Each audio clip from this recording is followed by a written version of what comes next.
Good evening. Welcome to this February 11, 2021 meeting of the Mansfield Board of Education. My name is Kathy Ward. I'm the board chair. I'd like to call the meeting to order at 7 p.m. Although this meeting is physically closed to the public, it may be viewed live at townhallstreams.com/town or on Charter Cable Channel 191. Public comment is accepted by email to the Mansfield Board of Education. Comments may also be sent via USPS mail. Celeste, would you call the roll, please?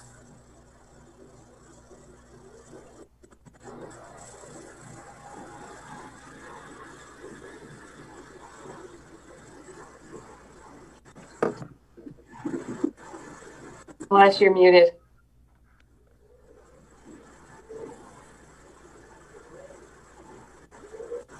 I wondered why no one was answering me.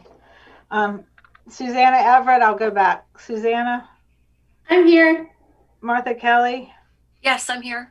Edith Allison? Here. Rebecca Aubrey? Here.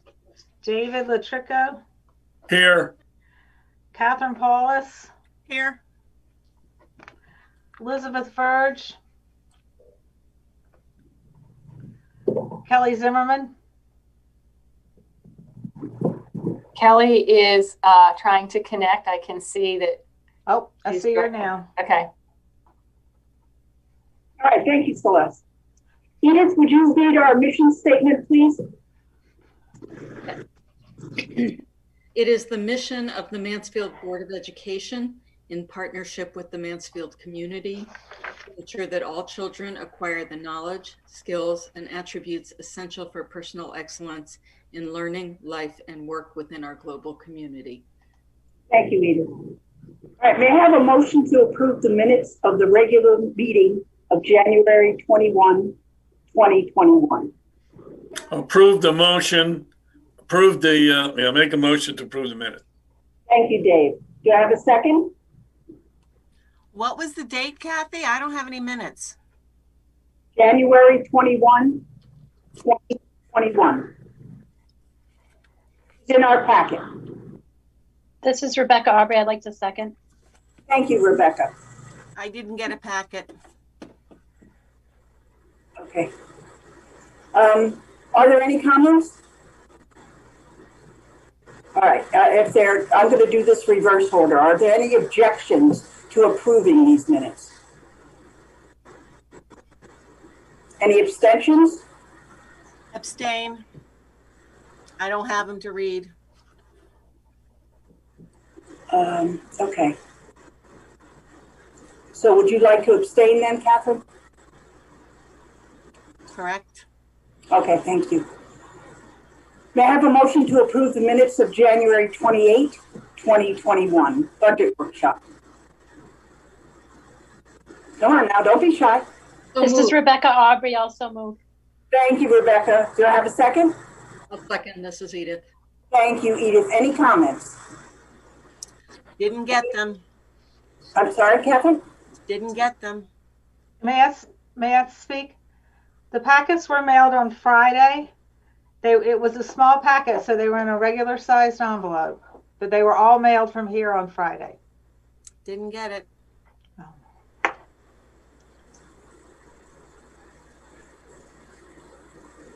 Plus the mail just isn't, as you're on the other subject, I went for 4 days without getting any mail. And that was, Monday was snowy, but then on Thursday when the mail did finally come, a huge batch of it, it was a huge, like a bundle of it. It went to my neighbor's mailbox and he had to deliver to the entire neighborhood. So, they just emptied a bin into his. So I don't know, and I talked to the post office about it and they said they've had to have a lot of substitutes lately. So, I think they're in a bind. They're having trouble. Okay. So sorry about that. And would you like us to remail it tomorrow? Yes, please. Okay, we'll do that. And they can mail the PowerPoint at the same time. I'm sorry? I said they can mail the PowerPoint at the same time. Never mind. I'll talk to Kelly later. Okay, thank you. Celeste, I'm sorry. Did I get a motion to approve the minutes of January 20th? Yes, Rebecca and Edith seconded. Seconded. Any comments? Does anyone have any objections to approving these minutes? Any abstentions? Abstain. Thank you, Catherine. All right, minutes are approved. Now a motion to approve the minutes of the February 4th, 2021 workshop. So moved. This is Edith. Edith. Do I have a... Thank you, Susanna. Anyone have any comments? Any objections to approving these minutes? Abstentions? Abstain. Thank you, Catherine. The minutes are approved. That brings us to our first hearing for visitors. Do we have any public comments, Celeste? No, we don't. Okay, thank you. And do we have any communications? Yes, we do have a communication. It is an email you all received from a 8th grade student at the middle school named Gregory Semenza, and it is regarding a mental health day. Kelly, can I just ask how we can address the request that was in this letter?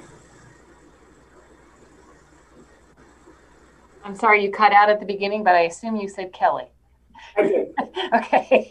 Any suggestions how we can go about addressing the concerns from this very well thought out? Sure. I do know that there's been a lot of attention given this year at the middle school to social and emotional health and that every day includes a 25-minute period designed specifically to give students an opportunity to both talk with their peers and teachers, but also to learn some coping strategies, as well as to engage in some activities that promote positive mental health. I'd be happy to talk with the middle school administrators about other opportunities, but we are bound by the state of Connecticut's attendance policies, and those attendance policies only allow us to identify students as excused or unexcused, and the reasons for an excused absence are very specific in the state regulations, and unfortunately, needing a mental health day is not identified as a reason for an absence with regards to the state of Connecticut. So I think let me talk to the administrators about just making sure there are other opportunities to address students' needs. I would imagine. This is Rebecca. Oh, sorry, go ahead, Kathy. Imagine that the guidance counselors could provide some input into this as well. Yes. So I don't know if this is a space to discuss or if it's okay or not, but if the state of Connecticut allows a student an excused absence for a documented illness, to me, this is also about recognizing mental illness or I'm sorry, I'm lacking words here, but emotional struggles. And I'm sorry, I'm completely lacking words here. Getting rid of the stigma around that. And if a student were to miss school because they had a sore throat, they would be considered excused. But if a student was struggling emotionally, in my opinion, that should equally be considered an excused absence as a form of illness, particularly if there was documentation from a provider that the student needed that day out of school. And so I don't know the law well enough, but to me, within that realm, to remove some of the stigma around emotional and mental struggles, that it should fit within that umbrella. It does, with documentation from a provider. I have a question. Will we be getting back to the family and working with them? I had a response thanking him very much for the letter, and I said we would be bringing it up to the board. But will we have any more reaching out to this family, or to this student? Well, certainly, that's why we're discussing it right now. And if we get some more information back from the middle school, then we will provide that information to them. Yes, absolutely. So do you want me to report back to you after I speak to the middle school? Yes, please. Mm-hmm. I can do that. Everyone on board with that? Is that? Yeah.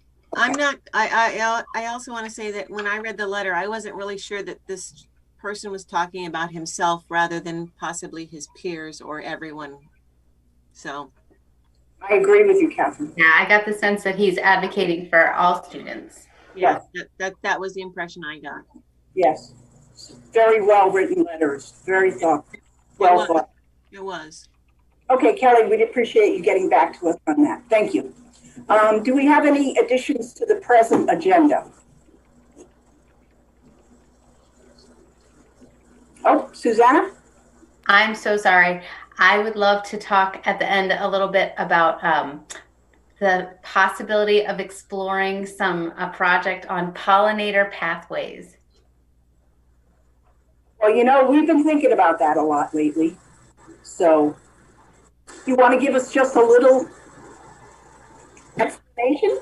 Oh, sure. I just wanted to get permission from the board to sort of explore this idea. I'm on the Sustainability Committee, and we're working in conjunction with the Wyndham Sustainability Committee and thinking about kind of creating some more pollinator pathways, and wondered if the schools might be interested in exploring this opportunity, potentially giving seeds to kids or sprouts to plant to create some more of our pollinator pathways and get involved with the mapping process and stuff like that. So I just wanted to get permission from you all to move forward to perhaps share some information with administrators and teachers if they're interested.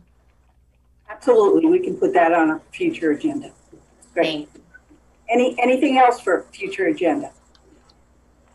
Actually, you were on additions to current agenda? Yeah. I'm sorry? You were discussing additions to You're present out of agenda. order, sort of.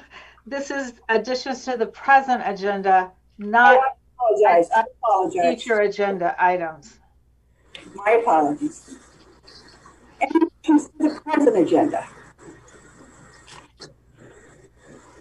Okay, I don't think we have any committee reports. Not that I know of. That brings us to information. I have a question. Usually when there's an addition to the present agenda, like the one that Susanna just asked for, we usually vote on it if it's all right to put it on this agenda. No, I was in error. I was supposed to be asking any additions to the present agenda, and I asked for future agenda items. Yeah, Susanna responded to. My error. Oh, was Susanna wanting future or? Future, yes. Oh, she wants future. Okay, I just want to make sure that her idea was brought to light. Thank you. Yes. All right, information, presentations, and actions. Superintendent report. Hey, good evening, everybody. Nice to see you all this evening. I have a few things to fill you in on. The first thing I'd like to report very positively that we are seeing a reduction in the number of COVID-19 cases, both in our community and among school community members. So, I don't just want to tap on wood. I want to like jump up and down if that would help me anymore. But it's been a much better week this week than in the most recent weeks, and certainly what we're experiencing here follows what we're seeing across the country, not just the state. I will say within the state, our numbers for positive COVID cases are at levels not seen since October, late October. So that's a good sign as well, and it makes me hopeful. As a colleague of mine shared today, we have passed the 100th day of school, which is a big marker for our younger learners and a very important marker for us to know that we've been successful in keeping our schools operational this long. We're proceeding somewhat cautiously with advice from the Department of Public Health with regards to the other variants of COVID-19 and their careful monitoring of what's happening with the spread among those other variants, again, primarily in Connecticut, but also across the country. The evidence from where these variants have been found in other parts of the world would suggest that if they do take hold, they could perhaps create another significant increase in cases. And so they've told us to look only a few weeks out as we think about our next steps and our planning, but we will take the good news and the good days while we have them, and very happy to report that the learning is continuing in schools. The biggest disruption we've had most recently to our schooling, of course, is the weather. And after a very quiet January, it's been a very active early February. We did reach our 3 snow days as provided on the revised calendar that you adopted late this fall. And so on Tuesday, where we had enough snow, just enough snow to make travel during the day difficult, we had a remote learning day. And I'm happy to report that teachers were well prepared for that day. And we had no issues that were reported to me of significant fallout from having all of our learners on a remote day. I think for some students, they had some recent experiences because of their own needs to quarantine or our need to even move Goodwin School to remote learning. And for others, as many said to me, it was good practice in case we need to do more of it in the future. So I'm happy that that has worked well. I'll also mention that remote learning doesn't happen just by flipping the switch. It takes a good amount of planning on the part of teachers, and to the extent that we can, when we need to make a call for a remote learning day, we're trying to do it the evening before to give teachers and families, frankly, who need to be up and ready to learn in the morning, the opportunity to know what's coming rather than making the call early morning. Much of that depends on forecast. We can't always do that, but to the extent we can, we are trying to make those calls the evening before. With regards to remote learning, you're going to hear a presentation later this evening about remote learning. And as you know, there are implications for our budget should we need to plan for remote learning for the future. I shared with you last week that we received some federal funds, and I'm going to talk with you later this evening about how we're going to apply those funds. But to help me with my planning last week, at the end of the week, I asked all of our families in remote learning to just answer a quick survey for me. If, with a big capital IF, if we are able to continue remote learning next school year, I wondered how many of our families currently engaged in that experience would choose to continue. Certainly other families could also choose to continue, but I thought it would give me a good sense of interest in continuing by asking those who've already experienced it. And I got about a 50% response rate, which is quite high. And of that 50% response rate, 70% of the families thought that they would want to continue. Most of the interest was in the middle school grades. So that information will help us as we continue with planning long range. Certainly we would do more surveying in the future, but I thought you'd be interested in knowing that. And with regards to surveys, we have completed the survey among our community, both within our schools, parents and staff, and outside of our schools, the general community, to provide us some feedback to support the strategic planning work that you're engaged in. Administrators worked this week with Richard Lemons from the Connecticut Center for School Change, who's been working with all of you to look at those surveys and to consider the relationship between what we're hearing from our community and the core belief statements that you all are revising. There was a lot of overlap. Definitely the core belief statements that you developed were reflective of what we heard from the community. The next step with the community is to provide an opportunity to go a little bit deeper into their thoughts about the work of our schools and the direction of our schools. And so Richard will be conducting focus groups, first with community members, and then we will do some with staff as well. We should be announcing the focus groups for community members either tomorrow or early next week, depending upon how much time I have to get the letter written, in all honesty. But we've identified 3 times, a morning time, an afternoon time, and an evening time, hoping that we'll get several parents to join Richard for a conversation. And again, he's going to dive a little more deeply into the responses that we got from the survey, as well as ask other questions specific to some of the development of the core beliefs. So I'll stop there and see if anyone has any questions about any of that. Kelly, could you just tell me about what was the response rate for the community survey, not the remote learning? Kathy, if I'm remembering correctly, I think we had about 230 responses from the community, and I do not know the number of staff. The last time I looked at the staff survey, it had one more day before it closed, so I'm not sure of the staff number. Were you pleased with that number of responses? I know it sounds small, doesn't it? But I think that a survey designer will tell you that given the size of our student population, that's a pretty good response rate. Oh, good. Okay. Thank you. Richard can give you some insight into that as well, but I think it's pretty good. And I have to say, they were incredibly thoughtful. Like people, I hope you all saw the survey, but people really took the time to respond with thoughtful written responses, not just checking off, the multiple choice answers. So there's a tremendous amount of information in those surveys. Great. 2 questions. Martha? Yeah, thank you. Were some of the responses from, say, a parent who had children in 2 or 3 schools? Yes.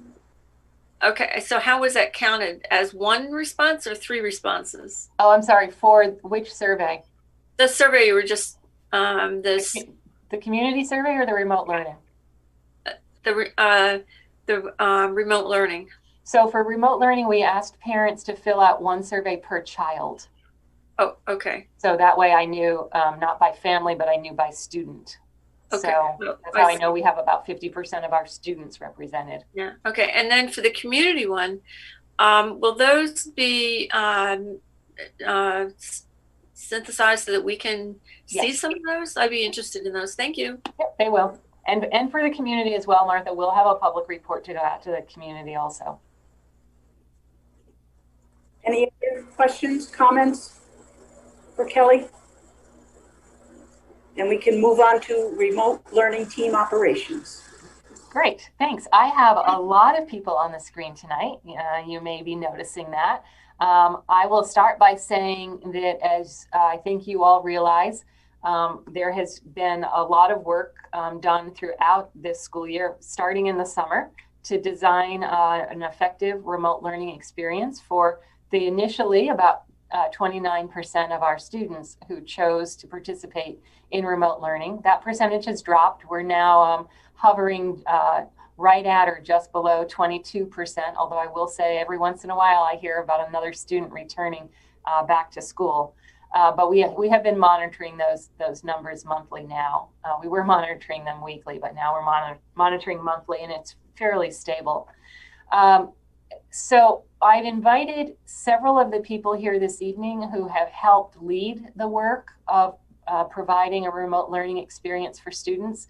I'm going to introduce them to you in a moment, but I'm going to ask them to share with you the structure of that program, some of the strategies that we engage in to ensure that students remain engaged, how we're monitoring student progress, and then the ways in which we're providing supports to students who are among our remote learners. So they're going to speak with you rather informally. We don't have any slides to share. So let me introduce the team, and then I'll kind of facilitate the conversation. So I'm going to do this looking at my screen. The first person I'd like to introduce is Karen Lafave. Some of you may know Karen. She was a teacher at Vinton School for many years and has taken on a new role this year supporting the use of technology, both in our classrooms and among our students who are either hybrid or remote. And I've shared some of her work with you in the past, but she'll give you a little more insight into that this evening.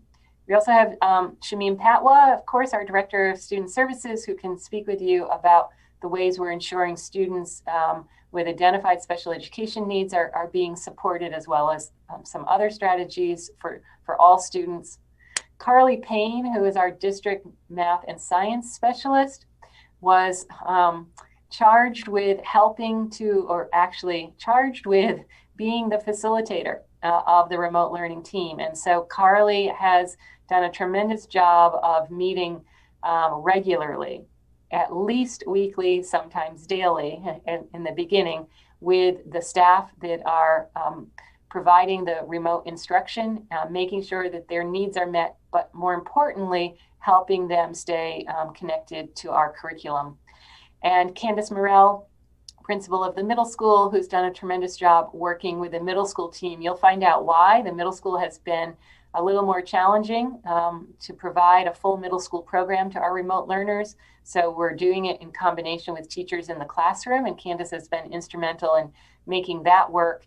And Lauren Rodriguez from Southeast School, principal, who has taken over the evaluation responsibilities for the elementary staff on the remote team. So thank you to all of you. I'm going to start with Carly. And Carly, I'm just going to ask you if you could explain the structure for the K-4 program. I will tell you that our pre-K students who have special education needs, who have chosen to be remote, are being supported directly by service providers.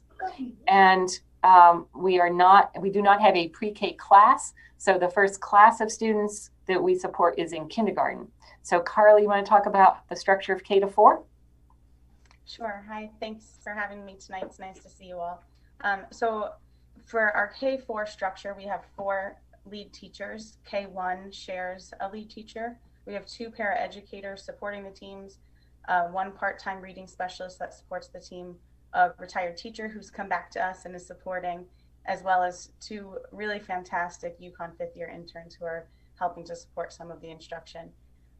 Each grade level has the lead teacher along with one or more of these support people who are helping throughout the day in a variety of ways. Additionally, all of our students K4 participate in related arts in some capacity. Each week, students get to take PE in a synchronous manner. And then art and music. Our art and music teachers at the elementary level have done a tremendous job of creating some learning hubs for our students so that they can access new lessons and activities weekly and participate in those asynchronously. Our 2nd through 4th grade students are taking Spanish still, so they're zooming in each week with the Spanish teachers at the school and taking those lessons. And then we have 3rd and 4th grade, something that kind of is unique. We have a visiting teacher and outside expert, Chris Kiefner, who has been participating in virtual field trips with our 3rd and 4th graders every week. They have flown in the cockpit of a plane. They've gone from the forest to the sawmill to building a house. They joined the architecture firm who's building our new elementary school and got to meet some of those team members. So each week they get to explore something that's connected to our social studies and science curriculum through this unique kind of venture. In terms of what the day looks like for our K4 students, I'll talk a little bit more in detail in a few minutes, but they all participate in a morning meeting or a midday meeting that is centered around social emotional learning and community building time each day. And then additionally, throughout the day, their day is broken up into synchronous whole group tasks, small group and one-on-one instruction, and then some asynchronous learning through our various platforms that I know Karen will speak a little bit more to. And that's kind of the K4 structure. So I think I'll continue with the 5/8 structure before we do any questions, because I think also some of the other information we're going to share may answer any questions you may have right now. So go ahead, Candace, with 5/8. Great, thank you, Kelly. Good evening. You'll note as we describe the grade 5 through 8 programming that it's differentiated to meet the age level and individual learning needs, as well as the program requirements for the specific content areas taught. The grade 5 and 6 structure is actually quite similar. The grade 5 and 6 remote programs are facilitated by 2 teachers, Patrice Welch and Riley Zwodniak. Students in each grade level work with 1 teacher for most of their grade-specific core content academic areas, reading, writing, social studies, and math. Grade 5 students who participate in the accelerated math program attend this class virtually. They Zoom into that class session. All grade 6 remote learning students participate in math virtually. The reason for that being is we actually have 3 pathways of math programming in 6th grade. We have the 2-year advanced, 1-year advanced, and on grade level math programming. So it really made best sense to have them attend class virtually. All of our grade 6 remote learning students, this adjustment, as I mentioned, was made to accommodate the 3 levels. All students receive science instruction via UConn intern, and I'll speak more to that in 7th and 8th grade, but we've really found that science instruction really requires a personalized touch because of the nature of the hands-on nature of science content. It is a challenge to teach that class to both in-person students and remote students. We felt like we've identified some online programming that's nicely met the needs of our 5th and 6th grade learners. Prior to maternity leave, Mrs. Hollister and the grade level teacher facilitated homeroom and community meeting time together daily. Community time, similar to our social emotional learning block in school, offers teachers the time to connect with students and build in those essential social and emotional learning opportunities. Students who receive individualized educational programming receive instruction from their case manager or specialized support teacher. And these meetings are built into their individual schedule.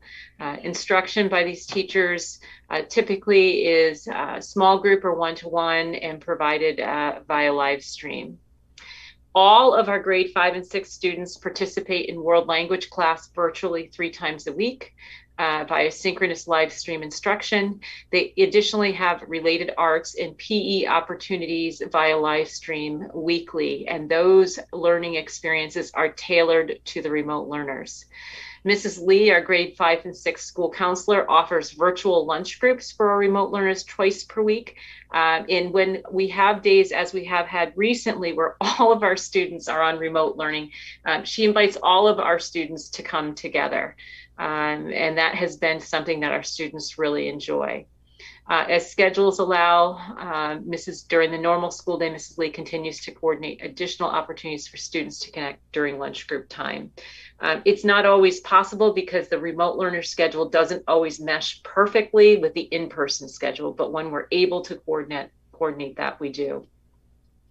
In grades 7 and 8, the program experience is differentiated further to meet the learning needs of the upper middle school student. Students who are remote learners in grades 7 and 8 participate in the humanities course facilitated by the remote learning teacher for their grade. This course offers our students an interdisciplinary approach to reading, writing, and social studies instruction. The course structure allows the remote learning teacher to tailor units of instruction to include skills and concepts through an integrated learning experience that we've seen that has really benefited our students. All of our 7th and 8th grade remote learning students participate in math and science classes via live stream. Again, this allows, as we get into 7th and 8th grade, we know that our teachers by certification area are specialized more into content-specific areas. So to make sure that we were providing the programming for all of our 7th and 8th grade students, they are live streaming in. Like 5th and 6th grade, they attend related arts and PE sessions that are personalized to remote learners. And similarly, they attend their world language class via live stream. All of the frequency and meeting times is similar to grades 5 and 6. Music ensembles, our remote learners are still able to participate in band and orchestra ensembles. Our band and orchestra teachers have done a remarkable job of coordinating the planning of schedules to offer those small group and one-to-one individualized lessons weekly, as well as virtual small group ensemble experiences where they fit best.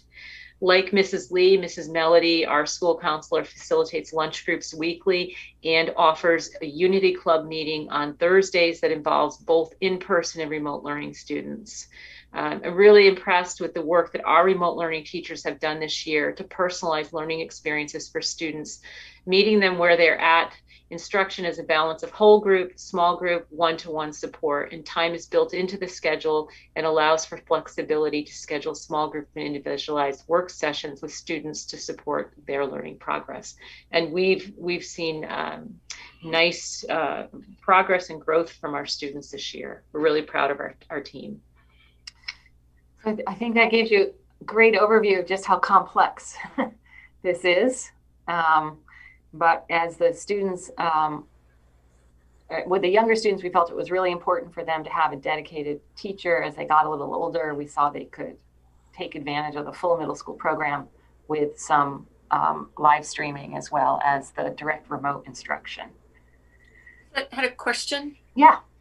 For Candace, some of the middle school 7th and 8th grade students were doing math with high school classes. Are they still able to do that? Yes, that's something that we had talked with the high school over the summer because of their structures this year, and we worked with our families that attend, their children attend accelerated classes. They've been Zooming in, live streaming all year since the start of the year, and it's really fantastic because it allows whether you're an in-person or remote student, you're still able to be part of that program. Yeah, I was thinking it's easier. Yeah, it's been great. I have a question about the morning meetings or the meetings that kids have and you're focusing on social emotional. Is that a curriculum? Where are you getting the guidance on to how to address this? So Kathy, part of what we did this this summer recognizing there were many things on our plate, and we needed to provide all of our teachers, whether you're remote learning teachers or in-person, quality programming. We purchased second step curriculum, and we are implementing and utilizing that both in person with our remote learners. I remember that now. Okay. And Shamim, do you want to mention the SEL framework here too? Well, I did introduce that earlier this year. So all of the teachers are using some guidance from that structure, and there are resources in there. So there's flexibility, there's programs, there's resources, and the opportunity to tailor the conversation or the morning meeting based on the need as well. Okay, thank you. Shamim, do you want to add anything else about how we're meeting the needs of students with special needs? Absolutely. First off, every student who has an IEP has services if they are remote. The state is pretty clear, though, in thankfully recognizing that remote learning is slightly different. So an IEP cannot fully be delivered hour by hour or service. It's very fluid. So every teacher, every special ed teacher or case manager has a learning model IEP implementation plan. It's a very wordy name for a template that is shared with parents on how the IEP services will be delivered in any event that either hybrid, remote, or any changes to the delivery. So for instance, if the model is remote, what mode are they using? Are they using teletherapy? Are they using some kind of platform? And then the description would be what they're doing in that period of time that they're working. So they link that service to the hours or the goal or objective in the IEP. The hours might not match hour by hour on the IEP because we are instructed to write that IEP for in-person learning. But I'll tell you, we began the year with the remote team and all case managers coming together to review the students that have IEPs that would be remote, what services they'll receive. And that communication keeps going on. Their case managers are still doing their role as outreach to parents, ensuring that timelines are met, services are met, and paras. For instance, if you have something on an IEP, a student has something where it's organizational support. A special ed para would be helping with organizational support, even in the remote environment. That could be daily check-ins, that could be streamlining a schedule, different types of things. So our teachers in the building are providing supports to the students who are at home so that there's no interruption in service there. Couple of other things that I know you've asked me about, how much time are students synchronous, meaning online with somebody versus how much time are they working independently? Carly, you have some stats on that, I think.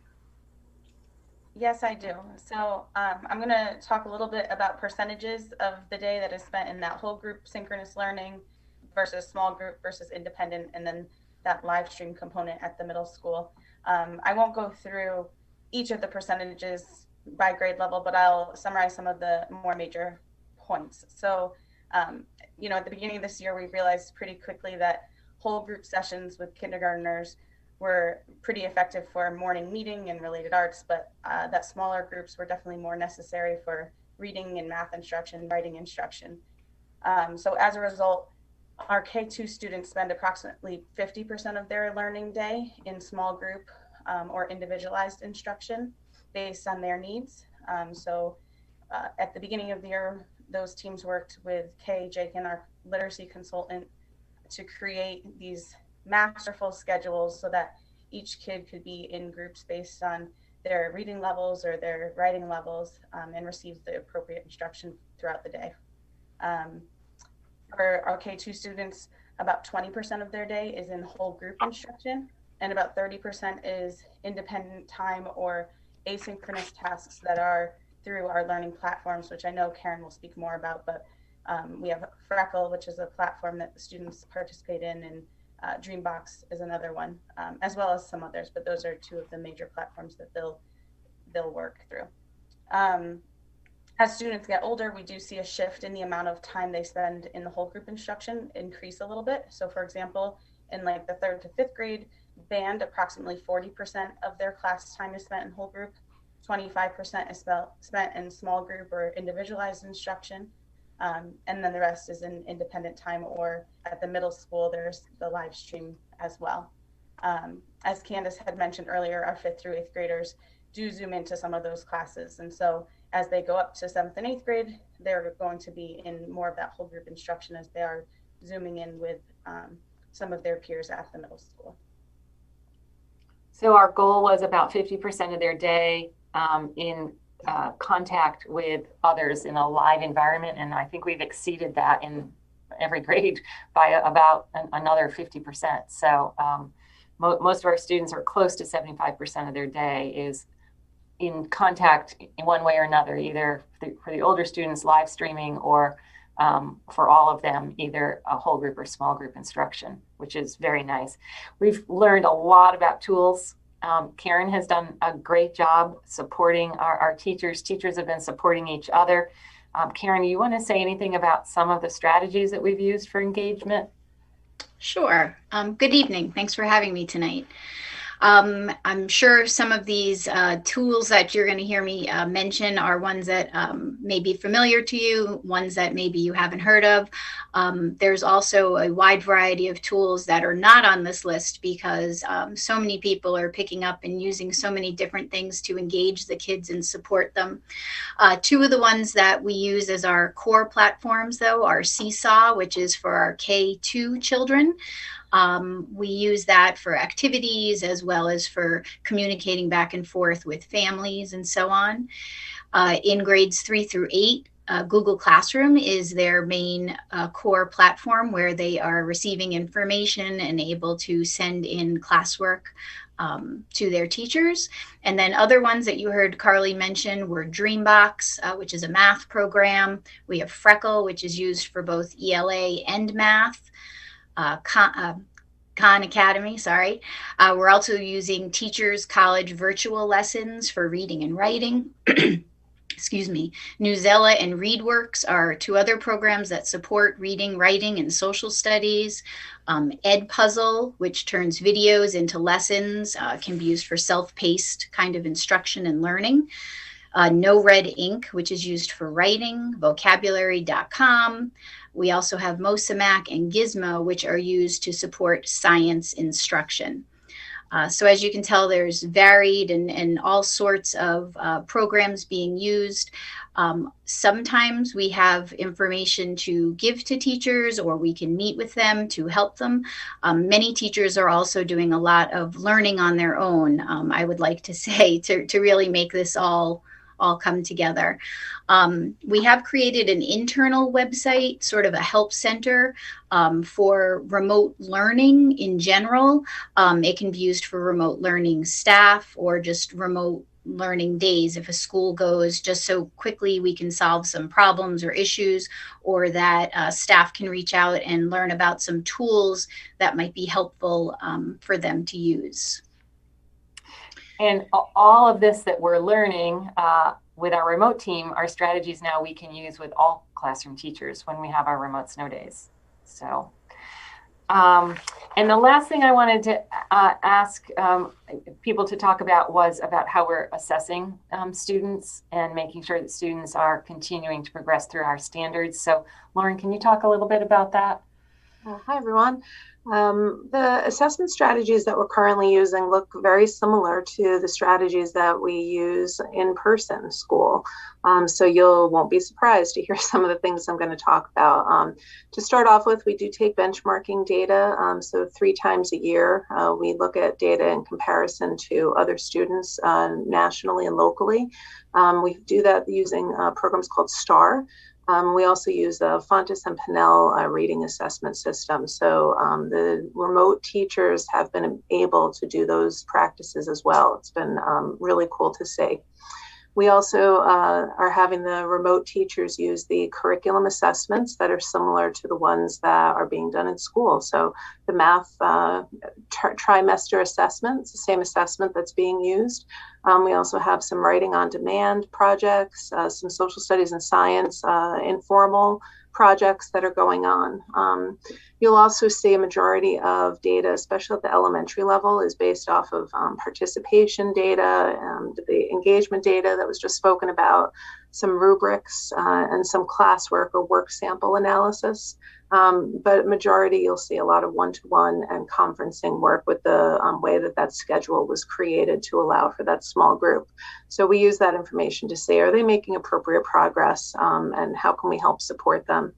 And lastly, you just heard a little bit about the online learning platforms, and we'll look at that data for usage as well as performance data. So it gives you a quick snapshot on what's being used. Some of the things we're monitoring also are things like attendance, how frequently kids are on those learning platforms. Are they really engaging in the work that we're giving them? And we're also continuing to have what at the middle school they call kid meetings, opportunities for teachers to come together to talk about the students that they teach, so that as students are struggling, we can be there to provide supports. So I think you've heard a lot. See if there are any other questions. This might have been mentioned already. What kind of communication going home with parents? How often? So I can speak to that. The lead teachers do communicate every Friday with families. So they send a weekly update for the following week, what the schedule is going to look like, if there's anything that they need to be aware of.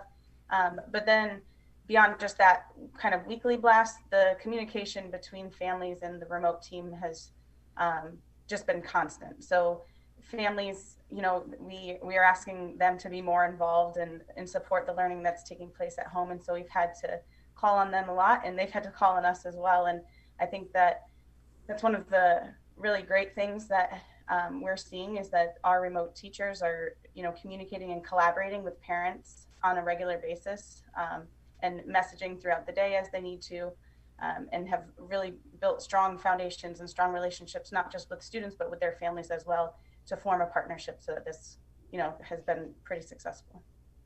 That's got to be one of the big reasons for being so successful, is that communication, because it's a team effort between home and school. Absolutely. So well done on that. Well done.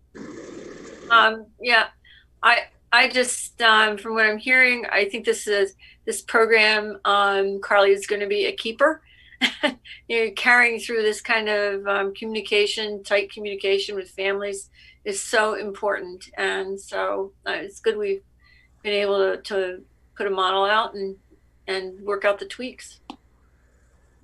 Susanna?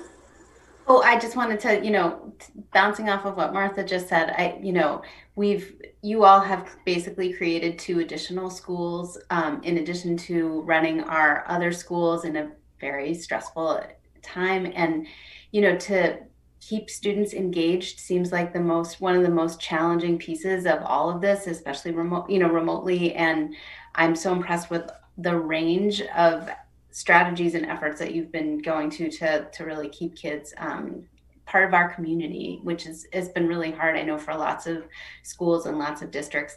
I wanted to do a quick shout out that one of our 4th grade teachers was nationally recognized for her work in remote learning this year. So we have a nationally recognized teacher whose work has been used as a model across the country. And so it's just really remarkable. The fact that we're continuing with our high expectations in our programming and the supports that we provide all students, especially students who need more supports, and then really kind of trying to keep kids engaged in our community is really, really tremendous. So I just wanted to underline all the incredible work you all are doing. Yes, Kelly. Hi. So first, I would like to thank all of you for recognizing that a school might have 4 walls, but an education doesn't need to. And I think that the model that you guys shared tonight really shows how much effort and energy. I know that I am in my board role, but I am a remote teacher this year. And so I understand the exhaustion and the learning. And so please thank all of your virtual teachers for not having that human energy and sitting alone in rooms and still bringing it to make kids engaged. I did have a couple of questions because I know you guys are operating it as its own school, and with the knowledge that there may be some kids who still have the option to be remote next year and choose that, there could be elementary school kids not going back into their home schools and going into a new school, right? At some point, like, I'm just wondering what's being done. And they don't have like a home, they have their home base, but our admins, I know Kelly had gone on to like 4th grade and interviewed some kids. I heard about some of that. I'm just wondering if any of the administrators have gone on, social workers, ways to just kind of make the kids still connected to building staff. So when they do come back, they can recognize some more of those faces and things like that. So I was just wondering what you guys had done with that. I think our school, talk about the elementary level, we've seen some really great practices combining with our PTO. So the benefit is our PTO currently has members that are on the virtual team. So things like we did Valentine gift bags that actually just went out today. Students came, were able to pick them up to still feel connected. And I think that's the kind of thing that we offer opportunities. We have a Read Across America event coming up. We're inviting families and the remote team to connect also, so that we have those moments not only to feel like you're still part of the school community, but also that you're still connected to some of the people that you're not seeing right now. And I could tell you, the outpouring just in a day from people who feel like, thank you for, remembering us. I think that's a real challenge.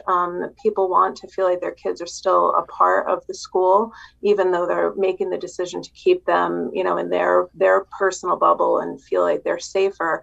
I don't think it's perfect. And I also don't think that we have enough time to do it all the time. But I think that the structure that's been set up has been so strong that there's a quality program that's going on, as you've heard about tonight.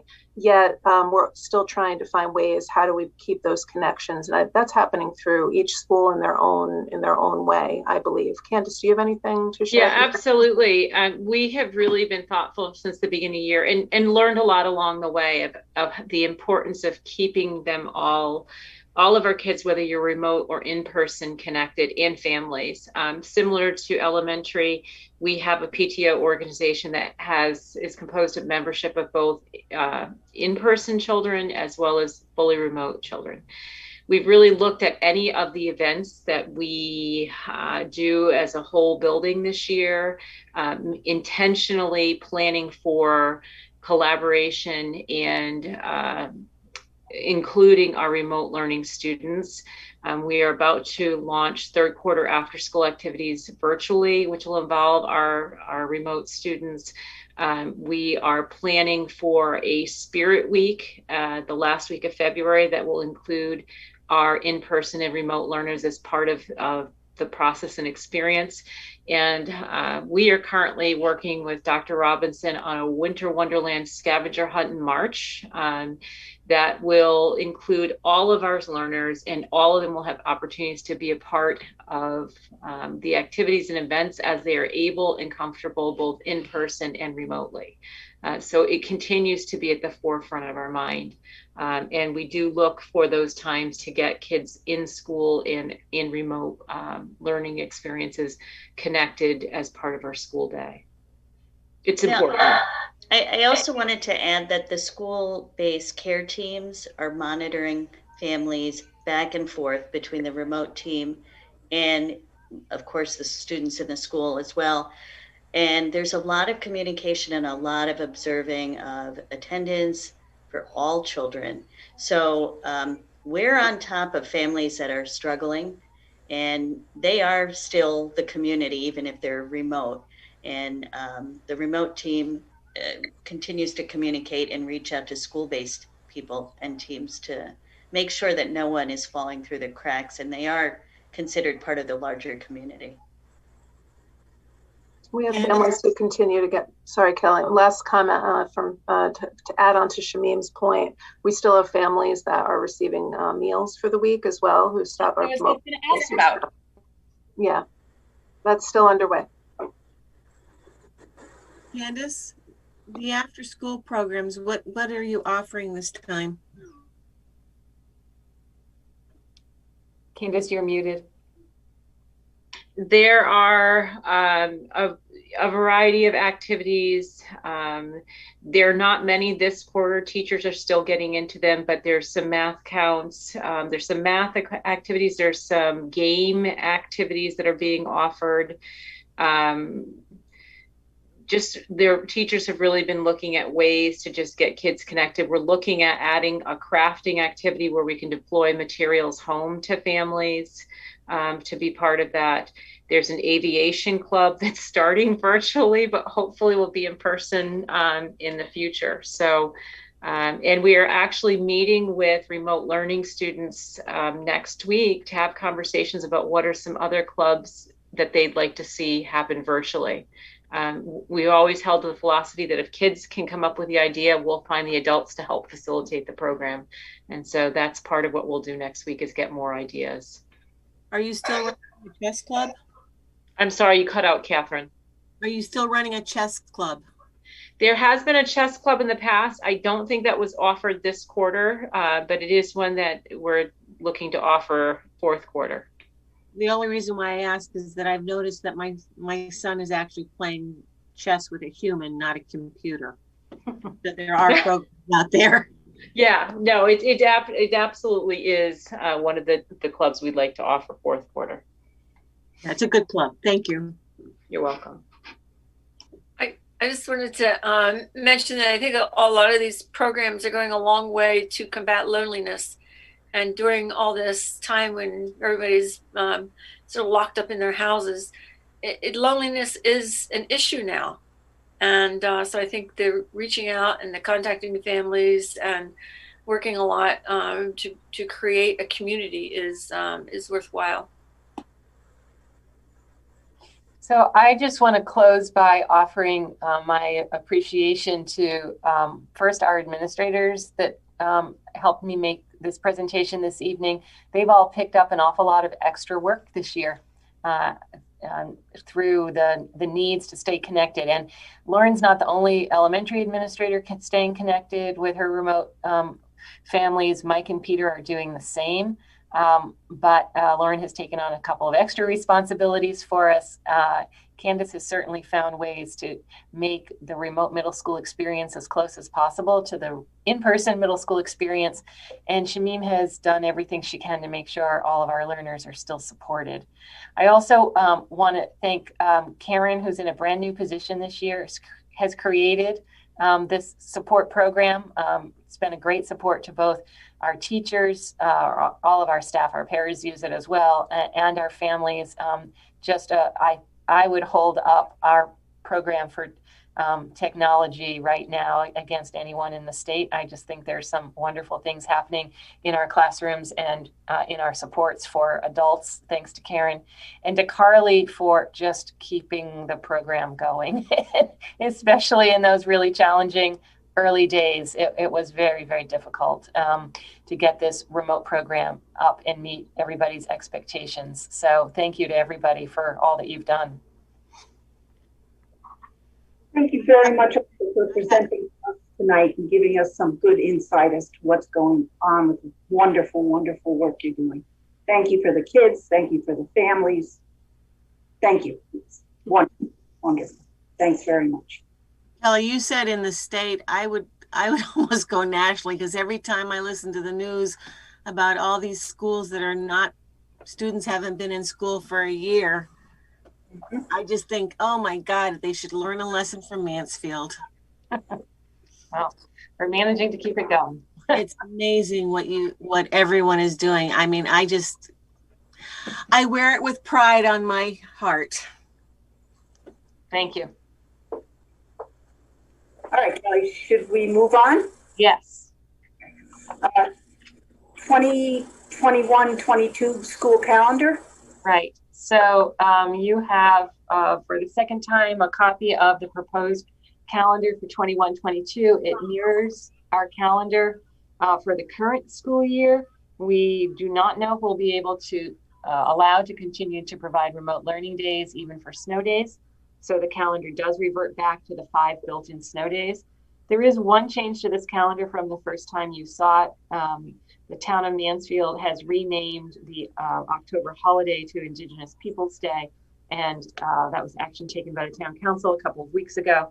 So we made our calendar reflect that change.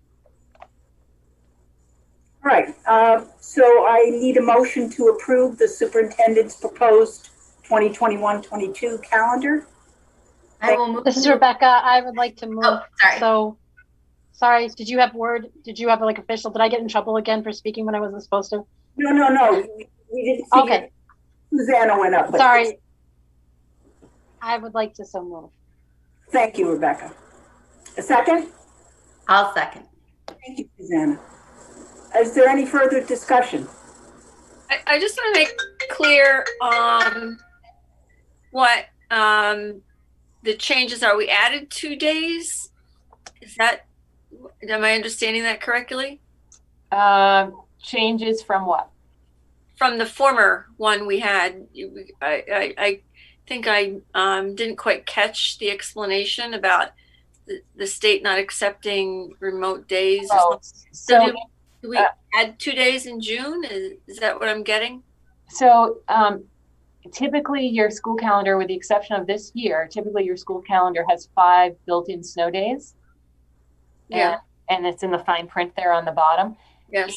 In November, you revised the current year's calendar to reflect the opportunity to use remote learning on snow days.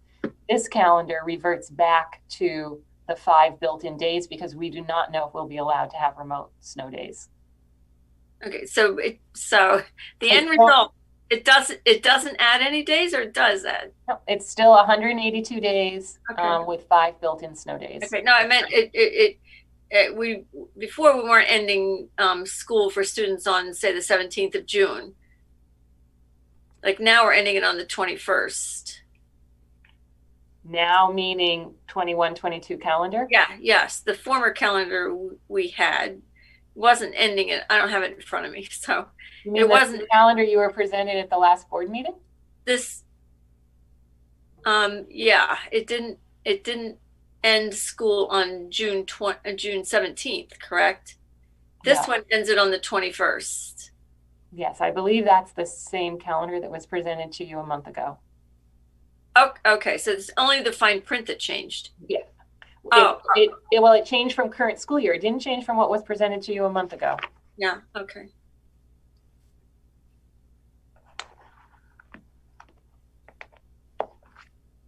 All right. And I don't agree with Indigenous, the name Indigenous. I like the Discoverers Day better. I think it's more inclusive. So, because we can bring out a lot of accomplishments women have done. Thank you.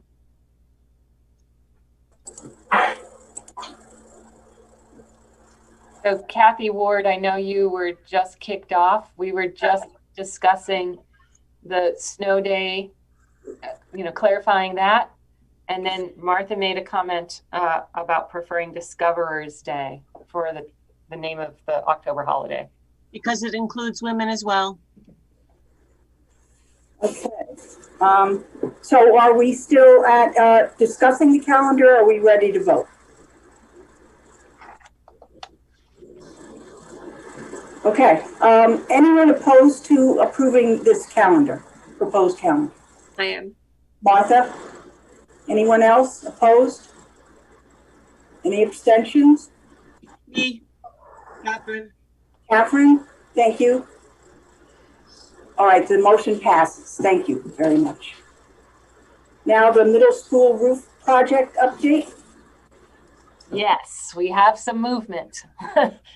We have received a project number for the roof replacement portion of the project, and I submitted today some requested clarification, some paperwork that clarified the resolutions adopted by the town council regarding the photovoltaic portion of the project. They are awarding us with 2 project numbers, even though it is a single project. Again, that has to do with their reimbursement process. So as soon as we receive the project number for the photovoltaic portion of this project, we will be ready to present the schematics to the state for the final approval. We're still hoping that sometime in the month of March we can go out to bid, but it will take a couple of weeks to get an appointment with the state and get that final approval process going. So I'm still hopeful that we're going to be on track for a late June start on this project, but we really need the state to move quickly. Can you repeat why it's, again, I missed that, why I lost my concentration for a second, why we're having 2 different numbers? Yeah, so this goes back to the state's reimbursement formulas. They will reimburse us at our renovate reimbursement rate for a new roof. And about a year ago, they allowed photovoltaic systems to be included in roof replacements. However, they put a stipulation that for the photovoltaic system, they will only reimburse based on the square footage of your roof in relationship to your student enrollment. Kelly, I don't understand the word you're saying. Okay. Because you can't hear me or because I'm using bad language? No, it's just not coming in clearly when you say. Okay. So okay. I'm trying to write down what you're saying. I'm like, I'm sorry. Let me get closer to the mic. Maybe that's it. So again, the state will reimburse us at the reimbursement rate for a renovation project for a roof. About a year ago, they allowed districts to include photovoltaic systems as part of their roof replacement. What is that? Photovoltaic systems are, what do you call that? The stuff that could... Solar panels. Solar panels, thank you. I'm sorry, it's getting late. Solar panels. All I could think of was the things that collect the sun. So they will allow solar panels on the roof, but there's a stipulation. They will look at the square footage of your roof and only give you the full reimbursement if your square footage matches their formula for square footage per student, which means if you have a great big school and not a lot of students in it, then they say your roof exceeds your square footage allowance. So they'll reimburse you for those photovoltaics, but not at the full percentage. So when I presented the project to the state in a preview last spring, she said, you're going to run into problems with your reimbursement rate for the PV system, the photovoltaics. She said that there's a workaround though. The state actually allows you to install photovoltaics without doing a roof replacement and will reimburse you for the full project. So she said, what I suggest you do is you write this up as 2 projects, a roof system and the PV system, the solar system. So that's why we need 2 project numbers. So by doing it that way, we're going to receive the full reimbursement rate. It has complicated this project, I will tell you, but the value, the dollar value in the end will be very worth it. I have another question. Do we employ somebody or hire a firm that figures all this out? Okay. No, I didn't know if this was something the state required a certification engineer of some sort. Well, yes, we hired an architectural firm to draw up the plans, but unlike the school building project where we have an owner's rep, Colliers International is our owner's rep, they do much of the interfacing with us, for us with the State Department. We don't have that on the roof project. So the state requires the superintendent to fill out the application, and so I've been the one communicating with them about this. But definitely the project itself is designed by an architect and engineered by somebody who's an expert in solar systems. Okay, thank you. Any other questions? Okay. Moving on to the new elementary school. We met just before this meeting today. The team is almost done meeting with the state to get final approval, and the next step would be to go out to bid. Hopefully that will be in early March. We're currently on budget and on schedule with the project, and we're making the very final decisions on design, and tonight we even went over discussing paint colors in the building. So we're moving along. Is there anything else I should add, Kelly? Just that it's getting very real and very beautiful. And we did hear, Kathy, today in the meeting that we have verbal approval of our designs, but we should have a written letter within, I think, the next week. Is that by the 23rd? Yes, I think so. February 23. Okay, great.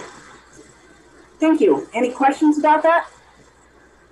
Thanks to everyone for moving us down the timeline. So exciting. So I have the timeline up on my wall, and I can't believe we're down on the lower bottom right already. It's like, wow. It's very exciting. It was not you did not all wave a magic wand, however, to make that happen. It's been a tremendous amount of work. So thanks to the building committee and everyone for all of your work on it's tremendous. Great project. Now the proposed 2021-22 budget. Okay, I have quite a bit of news to share with you this evening regarding budget. So we have been through the initial review of the budget. When you've had a chance to review every section of the budget, line by line with school staff. And I shared with you last week that we were made aware of some federal funds through COVID relief efforts that were going to come our way. We've used the time in the last week to look to see how those funds may be used. And the result is that they can be used to support some of the additional staffing that was in this budget. And so because of that, we have made some revisions to the budget. And so I'm going to walk you through those revisions. Charmaine is here also to respond to any of your questions. But all in all, this is very good news. So let me just start with the budget highlights. The budget as being presented both previous to tonight and tonight allows us to maintain our class sizes, all of our programs, and all of the resources and supports that we provide for all of our learners. It allows us to continue to meet the expectations as we've defined in our curriculum, in our portrait of the graduate. It allows us to continue to advance professional learning, making sure that we keep advancing our own student-centered practices and really preparing students for their life after school. We've, as you know, done a lot of work in changing instructional practices, and that work will continue with this budget. We will be able to support students who have needs brought on by disruptions to schooling during the pandemic or other experiences that our students have had that may have interfered with learning over the last year and a half. This budget also allows funding to maintain our one-to-one computing that we've been able to implement also in the last year and a half, and those software programs and platforms that have been providing us good distance learning experiences as well as good classroom experiences. This budget responds to shifting enrollment by actually reducing staff in some areas. And most importantly, it allows us to use federal grants. So let's talk about those federal grants for a moment. These grants are provided to us to allow us to supplement the education that we were providing to students pre-COVID, and specifically to address needs of students brought on by the pandemic. these funds may not be used for any operating costs that were in place prior to the pandemic. So for example, I couldn't say we're going to use some of these funds to pay for our fourth grade teachers, because we always had fourth grade teachers. Nor could I say we're going to use some of these funds to pay for a reading specialist, because we've always had reading specialists. What we can do is use these funds to pay for such things as additional staff for remote learners. And that's exactly how we've used the funding. So first, the big picture. We have been able to reduce the budget down to just over 24 million. So it's $24,006,080. It's an increase over current budget of 2.29%. That's a significant drop from where we were a week ago. And the primary change is in our obligated salary increases, which have been reduced over $200,000. This is how we did that. We looked at the staffing for next year. We will continue to make the reductions due to enrollment. So we will continue to reduce 1 elementary teacher, 1 grade 8 teacher, and a 0.3 music teacher. But these additional teachers and staff that we were adding to be prepared to support remote instruction can now be paid for using the ESSER 2 grant. So it's 2 teachers total and 7 paraeducators. The question arises, what if we don't have to have remote learning next year? There is an opportunity to revise the grant at any time. I did confirm that this week. I do think that we would continue to employ our technology integrationist, because that is a position that has become valuable to us and allows us to continue to provide supports to students, such as online learning systems that can really help make up for learning loss. So I do think that position would meet the definition of how these grants can be used and would be very helpful to us, as would the paraeducators, frankly, because we know that with additional personnel in the school, especially well-trained, and we've really increased our training opportunities for our paras, those paraeducators can continue to support our students in person. However, we may have to make some adjustments to how this grant is spent if there's no need for remote learners.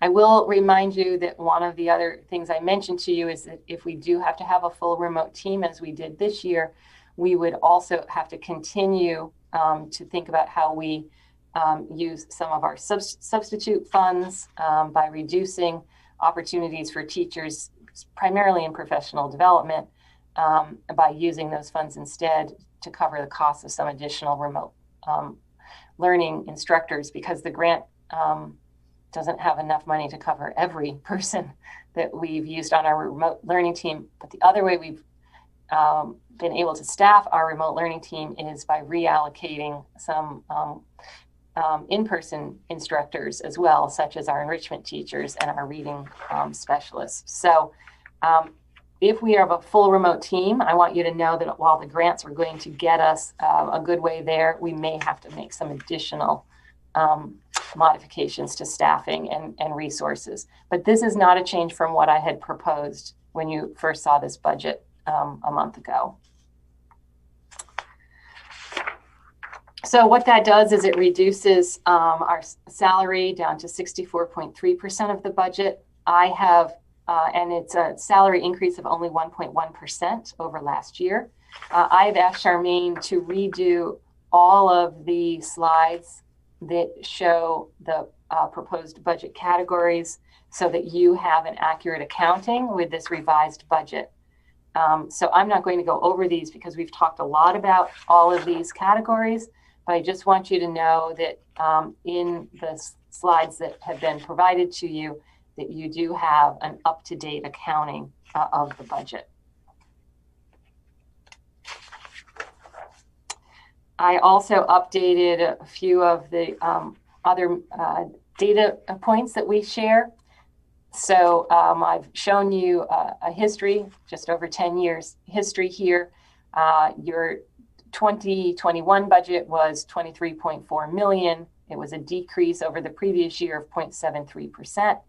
The proposed budget that I'm presenting to you finally this evening for 21-22, as I mentioned, is 24 million, with an increase over the previous year of 2.29%.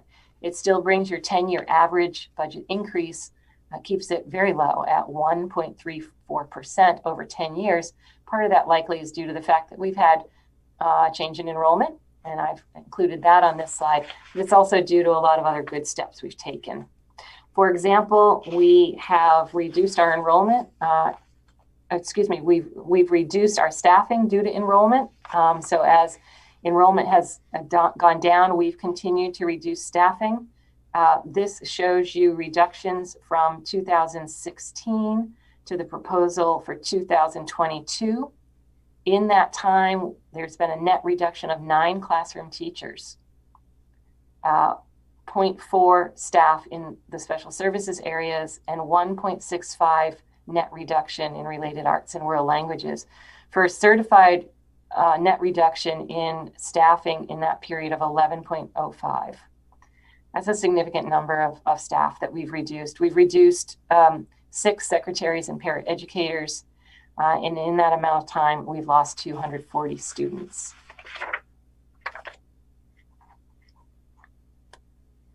We also have been able to keep our budgets as low as they are because of our health insurance spending. And again, despite an increase this year, you'll see that over the period of 2017 to 2022, there's been a reduction of 16.9%, or almost $600,000. And as I've shared before, we do a good job of keeping our special education costs in check, with a rather low percentage of our budget in comparison to many other communities being spent to support special education students. So that concludes my quick review of the budget. Again, it's a 2.29% increase and allows us to continue our programs and meet the needs of learners, whether we're in person or remote for the future. So I'll take questions or comments, or however you want to proceed, Kathy. Kelly, I have a question. I should remember this, and I apologize. I'm overly optimistic about our enrollment for next year. You hear all these sort of anecdotal stories about people selling their houses in 5 minutes in Mansfield, et cetera. So we have a budget for a contingency teacher in the budget here. We do not. We do not. The reason being that we have space. Okay. So when you look at the enrollment charts by school, you'll see very few grades where enrollment is reaching capacity. And so we believe we have room for growth this year. Growth. Okay, terrific. I just wanted to, I couldn't remember. Thank you for reminding me. I also will just quickly say, I just appreciate, how does one plan right now for so much uncertainty? And I think, planning obviously for, what we continue to do right now makes the most sense. And, and we just don't know what the future is going to hold. So I appreciate us kind of thinking through all of that and that being reflected in our budget. Thanks. I think it's critical that we prepare for the worst and hope for the best, because we would be remiss if we did not do that. And I think you've done that, Kelly and Charmaine, so thank you very much for that. Kelly, I just wanted to be clear that the reduction in staff over that time period that you talked about, that was mostly from attrition, not from RIF. There were some years where there were RIFs. If we go back about 3 years, I can remember a year when we actually had to reduce 2 teachers at the middle school, or maybe one was at the elementary school. But I believe all the paraeducators and secretaries, that was all due to attrition. And the majority of the teachers were attrition, but not all of them. No, I understand, but the majority. Yes. Okay, that's good to hear. Thank you. Any other questions or comments? Kelly? I appreciate how you broke out what could happen with the staffing.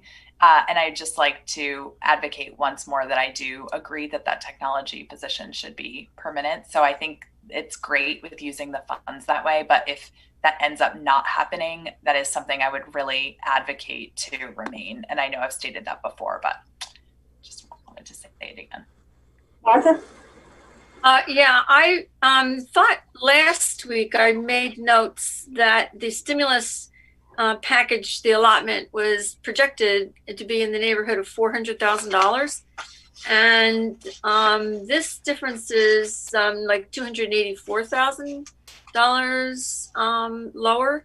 So I was curious to know what happened. Well, so the remainder of that $400,000 will be used for other needs, including such things as continuing to purchase cleaning supplies, continuing, if needed, to provide custodial overtime. We have until February 22nd to, February 22nd is when the application opens for us to present our plan for how we'll use these funds. We are exploring enhanced summer school programs. We're looking at other SEL supports. So the $284,000 addresses those elements of this budget that are eligible. I want to be careful about that because remember, we can't use these funds for just anything. But in this proposed budget, there were 2 teachers and 7 paraeducators that could be used by these funds. And then the remainder of the funds we'll do other things with, also to support needs brought on by COVID. But that won't be in this upcoming year, or Yeah, won't it will. It will be. Yes. So yes. why can't it be applied to this budget? I don't understand. I mean, I understand one set of rules, but I don't understand why it can't be reflected in this budget. The whole supposed, approximately $400,000. I assume you were given an exact amount or a closer amount. I saw Wyndham was given an amount. Yeah, well, our amount is 400,000 and change. It's like 404,000, I think, Charmaine. But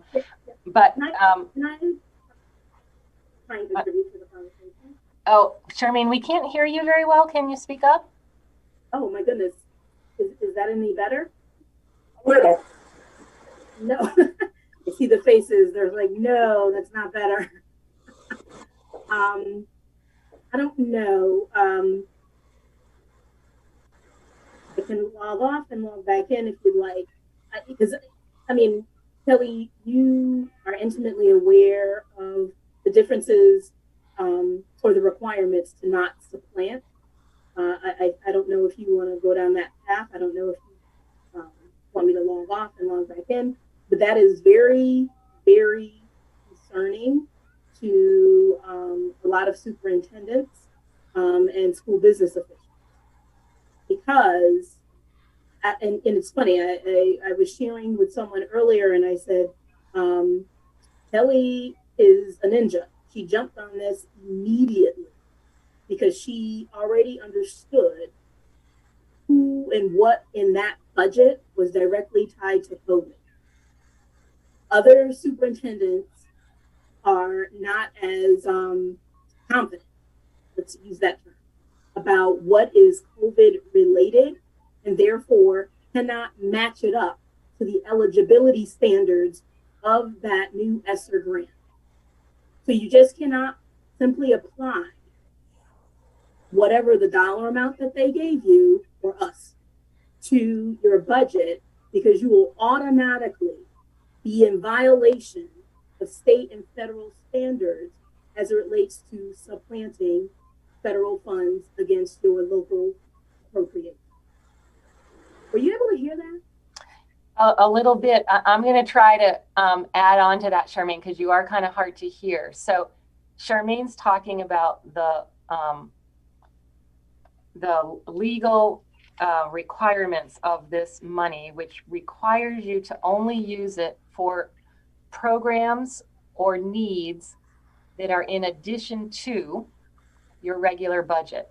So they call that supplementing your current program. And it further says you can only supplement in order to meet the needs brought on by COVID. So, for example, if we said, we've always wanted a math tutor in every building, but we don't have evidence that our students lost math skills, we could not hire math tutors.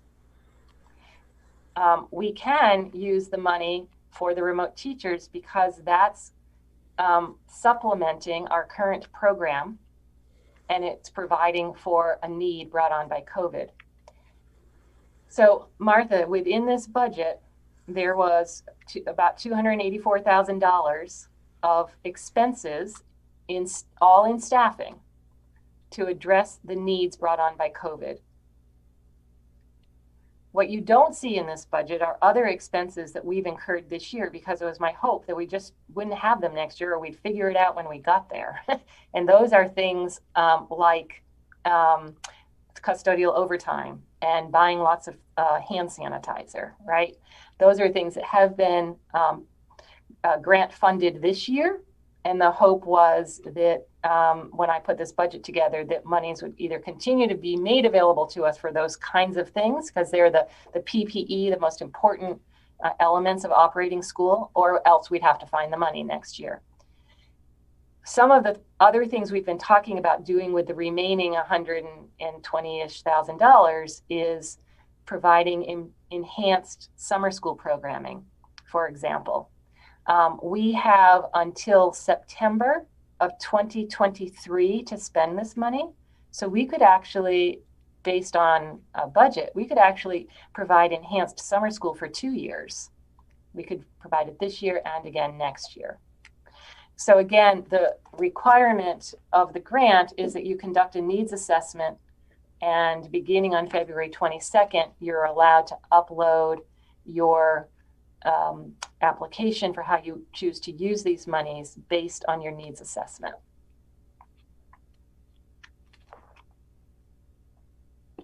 So I don't understand why this can't be put to our janitorial staff, who've been working amazing overtime hours, making sure the buildings are sparkling.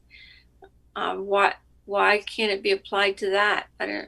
It can be applied to the overtime only, not to the regular working hours. Well, that's what I meant, the overtime. Are we doing that? Not in this budget. I didn't put any overtime money in this budget. That's what I've just said to you. This year, I've been able to cover the overtime through a previous COVID grant. And my hope was next year those grants would continue, or else I would have to find the money. But I did not put extra dollars in this budget for custodial overtime. Okay, and so what about extra supplies?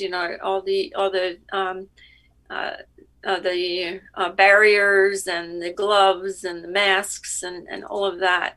Yeah, so the barriers we've already bought and recovered those costs for this year. We don't need to buy any more of those. Things like masks, if those are required, right now, actually, the state is supplying us with a lot of masks. But if we needed to buy those next year, I would have had to take them out of instructional supplies, because I did not put any money in next year's budget for masks. But now that I have grant funds, I don't have to worry about finding the money, because I can use these grant funds for some of that next year also. What's important is that you look within the proposed budget to see where the additions are to support COVID. And I did not put in any extra money in the budget moving forward for custodial overtime, any extra money for cleaning supplies, or any extra money for PPE, in the hopes that as we did this year, I would have grants that would be made available to me for those things. Okay, yeah, this is one of the things I asked for, how many things were marked for, how much COVID affected our budget. And I didn't get that report. So, because I'm sure that all these things were very careful, and things were tagged appropriately. So I haven't seen that yet, that report. I'm just waiting for it. We don't have a final on that yet either, Martha, because you're right, we did tag everything starting back in March. We did a very good job. Sherry got on that immediately. And we have expended all of the awarded funds that we've received to this date for everything that we have coded. And there are some remaining expenses that we have not yet been able to submit for grants, but we have been told recently that the grants are being extended and more money is available to us. So we're continuing to submit all those extra expenses. And I mean, we are submitting everything we can, everything from the paper bags we bought to deliver food, to the extra books that we bought to give to students, to the desk shields that we bought this year. And I think in the end, we're going to find that a very, very large percent of our expenses for COVID have been covered by the grants that we've received to date. Yeah, I guess I just would like to see, you know, where we are on that. And it seems to be, you know, it's right now, it's sort of a floating target. Some of it's been covered, some of it, this will do, some of it's proposed, and what we've flagged. And, you know, I just find right now that I didn't know where we are on this. And that's that's one of the things I asked for. We can certainly provide you an update in this moment. But the other thing I think that's important to keep in mind is that everything we've done this year, we've been able to stay within our operating budget also. So we're not running in the red anywhere, which is, very but good. we get reimbursed for those things, so that gives us money for something else. Yes, exactly. That's what I'm interested in. Okay, thank you. We can get that for you. Thank you. Kelly, have you thought at all about what kind of enhancements you're planning for the summer school program? Yes, we're really hoping to revise the summer school program to give it more of an enrichment flavor, so that students who are struggling learners feel that summer school is engaging and valuable. And I can't say any more yet, Catherine, but I had a really encouraging conversation with somebody today about what I think could be a unique experience we're focused on middle school. Candace and I had a conversation earlier this week, and we're meeting again next week, but I'll share with it all. I will share it all with you soon, but I'm looking forward to doing something much more engaging for summer school. Well, I was very happy when you included something like the ropes course, because I think stuff like that really helps kids stay focused. You know, they're doing a little bit of school, they're doing a little bit of fun. And I agree with the fun, they don't realize they're actually getting another lesson. Yes, yes. I will remind you, one of our challenges this summer will be that we will not be able to do any programming at the middle school because of the roof replacement. Any what? We will not be able to do any programming at the middle school because of the roof replacement. And we will not be able to do any programming at Southeast School because we'll be removing the portables this summer. So we will have to do all of our summer programming at Southeast and Vinton. So that is a little bit of a challenge this year. Goodwin and Vinton. Excuse me, yes, Goodwin and Vinton, right. Remind me again, please, summer school is for, are third and fourth graders included in that? So summer school has traditionally been for students with individualized education plans, kindergartners and first graders who are struggling readers, and all middle school students. And over time, we've tried to expand that a little bit for our third and fourth graders. We don't have as much of a formal program for third and fourth grade. So that's something else that we need to take a look at for this summer. You also remember last year we ran a virtual summer enrichment program that was very successful. Not that I'm suggesting we do virtual, but it was more of an enrichment program. And that seemed to really grab people's interest. Susanna, did you have a question? Oh, I just wanted to again say that I appreciate how quickly you were able to move on helping us apply the appropriate amount of federal funds to this current budget, so that we, when we are able to vote tonight, have a much better sense. I know it's very much a moving target, and I don't know how you managed to figure that out so quickly. So thank you. That I feel like we're more informed. and then obviously we're meeting our state and federal standards or statutes in terms of how we're allocating these funds. And just following up on what Catherine just said, I'm thrilled. I think there's a real national conversation, as I'm sure you're aware of, about really using summer to try to help reconnect kids and working on getting them caught up. So I'm excited that we can leverage these funds to support our students who are all, it's just been very challenging. Any other questions or comments? Hearing none, I'd like to have a motion to approve the superintendent's proposed 2021-22 budget. I will make a motion to accept the superintendent's budget. This is Rebecca Aubrey. I'd like to second. Thank you, Rebecca. Any further discussion? Yeah, I'd like to wait until I get the information I asked for. So, but go ahead. I would right now vote against it, but go ahead. Information you asked for was for current budget, wasn't it? Did you ask for something for next year's budget that I missed? Yeah, current, and it was anything that's been COVID related. And then I asked for, I submitted a couple emails to Celeste, which you can see. For next year's budget? For the one we're doing now, and was for prior year's budgets too. Some information. Thank you. When did you request that, Martha? I requested it a week and a half ago, and then I guess they didn't understand my question, and so I think it was yesterday I got a response, and I said, so I guess I didn't explain myself. Well, I thought I did.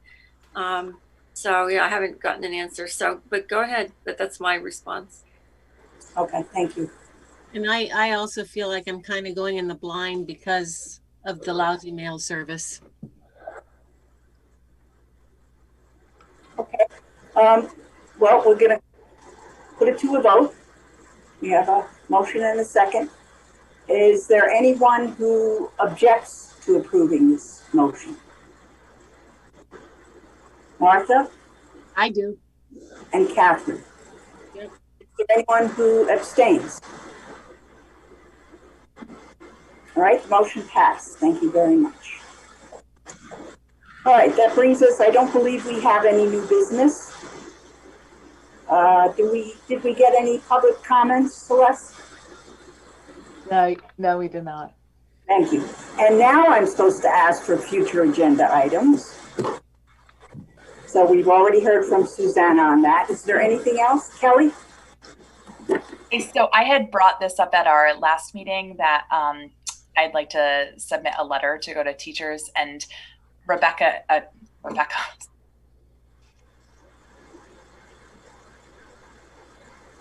We're frozen on the letter, but we don't have it finalized.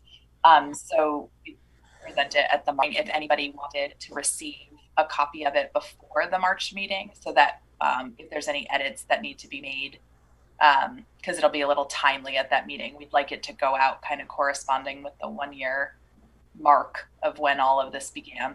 So the next meeting is March 11th. So it would be nice if we could approve it and then have the letter sent out sometime between the 13th and the 16th. The 13th day, and the 16th was kind of our first. We missed a portion of that, but I think I heard you say that you're going to email it to all of us so we can take a look at it. Am I allowed to do that? Is that okay? I can send that out, and then if anyone has edits, they can get them back.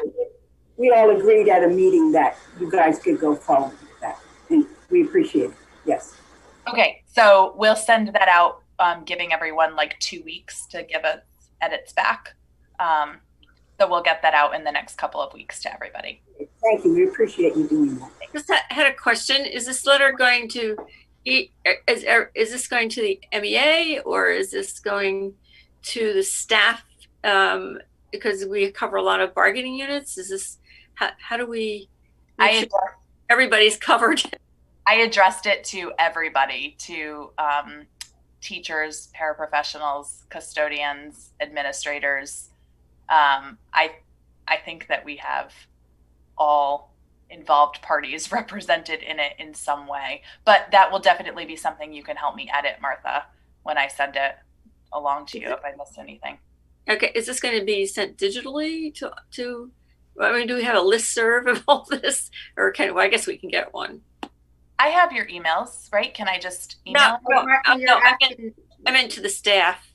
Oh, yeah. No, this is, I'm meaning I will email just you guys the letter. So if you have any edits before the next meeting, you'll have a chance to read it and comment so I can revise it. So then when present it at the next meeting. Yeah, I know, I get that, but my question was when the final edition is approved, or everybody says, yes, this is a great letter, are we sending it to the staff, which is a big tent, by digitally? I'm sure. Yeah. Kelly, would you? Yes, we of Mansfield Public School staff that we can blast out an email to. Correct, Celeste? I'm not sure if y'all can. It's a big group email, and I think Jamie has told me before that cannot go from. I don't know. I'll check with Jamie. If not, we can send it. I can send it on behalf of the board. Don't we want something a little bit more personal, though?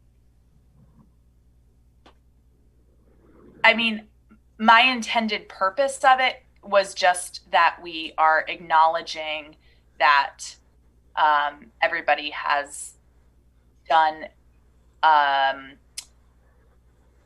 deviated work path this year. The pandemic was not something expected. And so I was writing it more as just a thank you for your time and investment in our district and in our students, and recognizing things that have been done, from the way food service has helped, from the way that paraprofessional staff, custodial staff, teacher staff, and administrators have helped support this new learning and way of educating that was brought upon us due to this unprecedented pandemic that we've all experienced. I just think that it's really timely. I get that, Kelly. What I'm talking about is considerate of us. A little bit more personal in getting it to the individual peoples, because if I'm getting a form letter saying, wow, you did a great job, then it's just, I don't know, I just want something a little bit more personal. I mean, what you're saying about going in the letter, I get, and is fabulous. I'm sorry, I don't have the time to take on writing a personal letter to everybody, but I do have the time to do this, and I'm very happy and invested to do it. We've already started it. You're missing what I'm trying to say, Kelly. I'm not talking about the actual letter. I'm talking about getting it to them, as opposed to just sending a blanket email to everyone. Another way to get it to them. The letter contact is fine. I have no problem with that. It's the delivery I'm questioning. I don't know if I'm the right person to speak to that. Excuse me, 1 second. Edith, did you have a comment? I do have a comment, and that is that I believe that we should send this letter out digitally. I think that's perfectly acceptable these days, and I think from an ecological point of view and a cost point of view, I don't see the justification for sending it out in paper. I didn't say paper. Oh, I'm sorry. That's what I assumed you meant. No, I didn't say paper. No. Okay. Well, Catherine, I do have to say that on 2 occasions, I spent many days sending out as individualized thank yous and letters to administrators, staff, teachers, paras, and it was extremely time consuming, and I'm not sure that it made a difference because I couldn't do it individually to people. That would have been an impossible task. I personally I think the intent here is very well-meaning, and I think the staff would understand that. So this is Rebecca Aubrey. I actually I've been trying to patiently wait in line, and back to Martha's original question, which I might have misunderstood, and I apologize, Martha, if I missed the intention of it, but I think, and this has been kind of clarified, but I think over the course of the last few comments, it's been clarified that this isn't just directed at teachers, but I think it's important to value how the schools can't run without the contributions of many diverse people. And I think this has been confirmed, but I just want to clarify that this letter, this email, will be going out to all of the staff of the Board of Education to recognize the various ways that they have kept our schools running throughout this. That was the intention. I see Kelly Z nodding, so thank you. So where do we want to go with this? So this is again Rebecca Aubrey. I would love to. I really appreciate, Kelly, and you kind of glitched out when you said who else has been helping you with the letter, but I appreciate the efforts of those of you who are working and drafting this letter. I think I would welcome the opportunity to see a draft of it before it goes out, but I also trust the efforts of you and the other person who's working on it. And I just want to thank you for your idea and for taking the time to work on that. And I think it's a great way to celebrate everything that all of the Board of Ed employees have been doing over the last. Yes, Susanna and I are working on it. And just with having the budget workshops, this month has gone by quickly. So we just aren't finalized. So we'll get it out in a couple of weeks and then you guys can make edits and get it back. And we look forward to your edits. I think it's also, impossible to even remotely capture everything that everyone has done. So, we look forward to getting you guys' feedback about it as well around the content, but know that, we could probably write 100 pages. So the two of you are writing this letter. What is your feeling about sending it out? Do you feel that sending it out in the en masse would be okay? As a teacher, if I received an email thanking me and acknowledging that I had been doing something really hard for the I think that I would personally appreciate that. I also can I don't know what other suggestion having an actual paper letter. I don't know if that's something that could be distributed in mailboxes, but that seems inequitable with there being remote teachers. I'm sorry, let me move.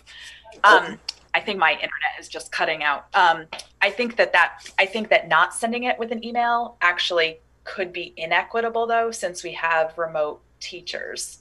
So I'm not certain what the best path is, but I think maybe I'm hearing this wrong, but I think I hear Catherine saying that she feels we shouldn't just blast it out to the entire staff, that we should make it more personalized. Catherine, am I reading that correctly? In an email form, but personalized. Yes, that's exactly what I'm meaning. Okay. So it's not an issue of putting it in an envelope. No, and that's what I said. It's not an issue of that. But I do want to say that it's extremely time consuming. Even break it down into 7th grade teachers, custodians. It's days and days of work.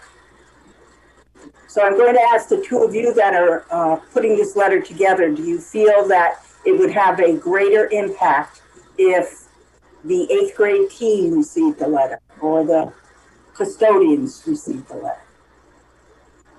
no, I think that we're writing it more globally. Okay. Is there anyone? And Kathy, this is Rebecca Aubrey. I think that could send us down a very dangerous rabbit hole, because then we could argue that math teachers in 8th grade should receive a different letter than English teachers in 8th grade. And I think I support the idea of globally acknowledging the incredible sacrifices and energy and time and blood, sweat, and tears that all of the Board of Ed employees have put.